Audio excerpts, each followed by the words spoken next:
தமிழ் தேசியமா திராவிடியமா இந்த ரெண்டுக்கு தான் பொட்டிய ஒழிய இந்த கருத்தியலை திராவிடங்கிற கருத்தியலை யார் எதிர்கொண்டு யார் ஏற்றுக்கொண்டு வந்தாலும் அவர்களை நாம் அடிச்சு ஓட விடணும்.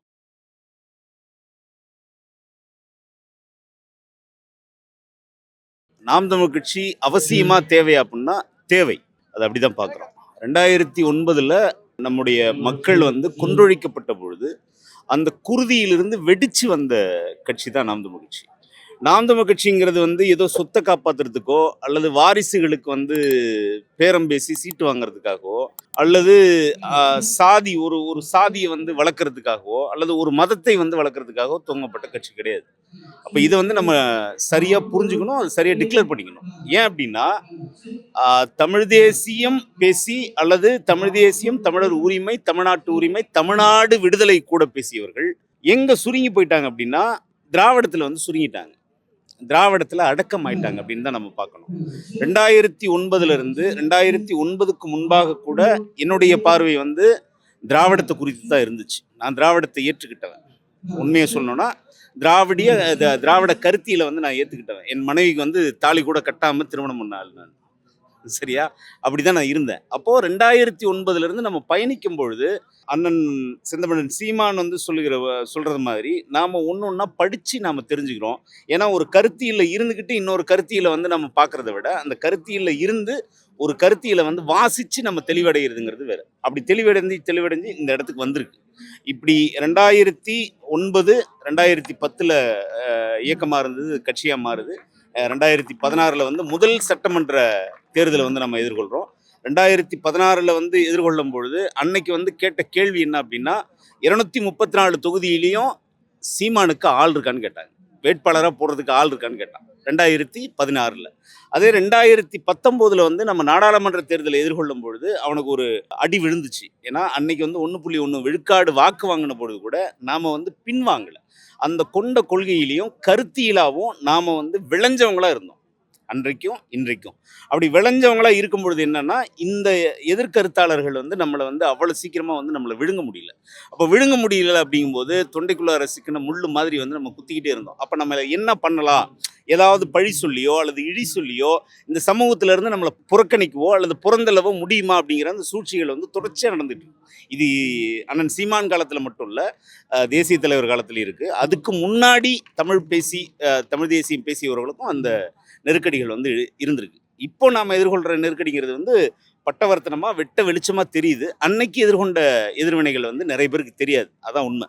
அப்போ 2019 நாம நாடாளுமன்ற தேர்தலில் நம்ம எதிர்கொள்ளும் பொழுது அன்றைய வாக்கு சதவீதம் 1.1 இருந்து நம்ம அதிகமாக வாங்குறோம். அதிகமாக வாங்கும் பொழுது அவன் என்ன ஆகுறான் அப்படின்னா, ஐயோ இவன் என்னடா 1% முடிஞ்சிருவாங்கன்னு பார்த்தா மேலே வளர்ந்துக்கிட்டே இருக்கானே அப்படிங்கிற அந்த ஒரு அச்சுறுத்தல் அவங்களுக்கு வருது. அப்போ அந்த அச்சுறுத்தலை எதிர்கொள்ள முடியாம 2021 சட்டமன்ற தேர்தலில் நாம அடி இருக்குல்ல, அவன் முதல் தேர்தலில் நிற்கிறதுக்கு வேட்பாளராக நிற்கிறதுக்கு ஆள் இருக்கான்னு கேட்டான்.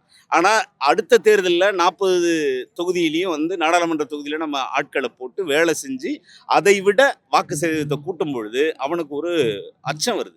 அதன் பிறகாக என்ன பண்றான் அப்படின்னா 2021 சட்டமன்ற தேர்தலில் நம்ம அதை விட வாக்கு அதிகமாகும் போது இன்னும் அந்த அச்சுறுத்தல் அவனுக்கு அச்சமா மாறுது. சீமான்கிற ஒரு பேரை சொன்னாலே அச்சமா மாறுறான். ஏன் அப்படின்னா அவர் பேசக்கூடிய கருத்திலையும் அவர் வைக்கக்கூடிய வாதத்தையும் எதிர்கொள்ள முடியாம அவதூறுகளை அள்ளி வீசி எப்படியாவது முடைக்கிறணும் அப்படிங்கிறதா அவங்களுக்கு நோக்கமா இருந்தது. அப்ப 2024 நாடாளுமன்ற தேர்தலில் நம்ம மறுபடியும் எதிர்கொள்ளும் பொழுது அது வேற மாதிரியான ஒரு வடிவத்தை கொடுக்குது.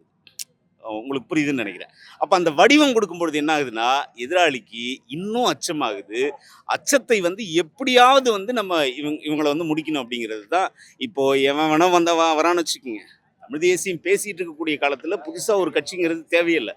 ஆனா இந்த தேவை இல்லாத ஒரு ஆணி எதுக்கு அடிக்கிறான் அப்படின்னா நாமள எந்த வகையிலேயாவது இளைஞர்கள் போகக்கூடிய இதை தடுக்கணும் அப்படிங்கிறதா. அப்போ இளைஞர்கள் போகக்கூடியதை தடுக்கணும் அப்படின்னா இன்னொரு ஃபேஸுக்கு இந்த இந்த இந்த முகத்துக்கு இன்னொரு மாற்று முகம் அப்படின்னா இளைஞர்களை கவரக்கூடிய முகம் எது அப்படின்னு அவனே தேடுறான், தேர்ந்தெடுக்கிறான். அப்படி தேர்ந்தெடுக்கப்பட்ட முகம்தான் இன்னைக்கு தற்கொலைகளாக சுத்திட்டு இருக்கு. அதை வெளிச்சமா அதெல்லாம் பேச வேண்டாம்னு நினைக்கிறேன். அந்த இதை வந்து எதிர்கொள்ள முடியாம இன்னைக்கு 2026 சட்டமன்ற தேர்தலை நாம் தமிழ் கட்சி எப்படி எதிர்கொள்ளும் அப்படிங்கிறத விட இப்படி தாண்டா எதிர்கொள்ளும் அப்படிங்கிறது ஊர் உலகத்துக்கே வந்து பறையடிச்சு நாம பறைசாற்றுறோம். அதனுடைய திருவிழா தான் இந்த மாநாடு.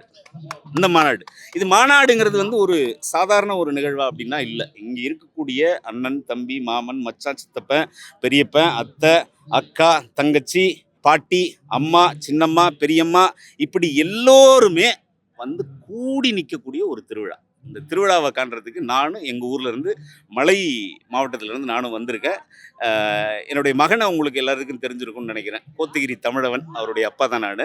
ஆனால் அவருடைய அப்பா அப்படிங்கிறதெல்லாம் சொல்லிக்கிறதுல எனக்கு பெருமை. ஏன்னா அப்படியான ஒரு பிள்ளைய வந்து நாம் தமிழ் கட்சி உறவுகள் வந்து வளர்த்தெடுத்திருக்காங்க. பெற்றது வேணா நானா இருக்கலாம், ஆனால் வளர்த்தெடுத்த உரிமையும் அந்த உணர்வும் வந்து நாம் தமிழ் கட்சி உறவுகளுக்கு தான் இருக்கு. அண்ணன் செந்தமிழன் சீமான் அவர்களுக்கு தான் இருக்கு.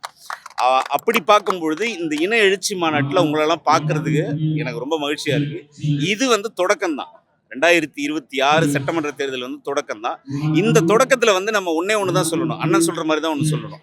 தமிழ் தேசியமா திராவிடியமா இந்த ரெண்டுக்கு தான் பொட்டிய ஒழிய இந்த கருத்தியலை திராவிடங்கிற கருத்தியலை யார் எதிர்கொண்டு யார் ஏற்றுக்கொண்டு வந்தாலும் அவர்களை நாம் அடிச்சு ஓட விடணும் அப்படிங்கிறதுக்கான ஒரு உற்சாகத்தை நாம உள்வாங்கி நிற்கக்கூடிய ஒரு மாநாடு அந்த மாநாடு இருக்கும் அப்படிங்கிற அந்த நம்பிக்கையோட தான் வந்திருக்கேன். இந்த மாநாடு அந்த நம்பிக்கையை எனக்கு கொடுக்குன்னு நான் நம்புறேன்.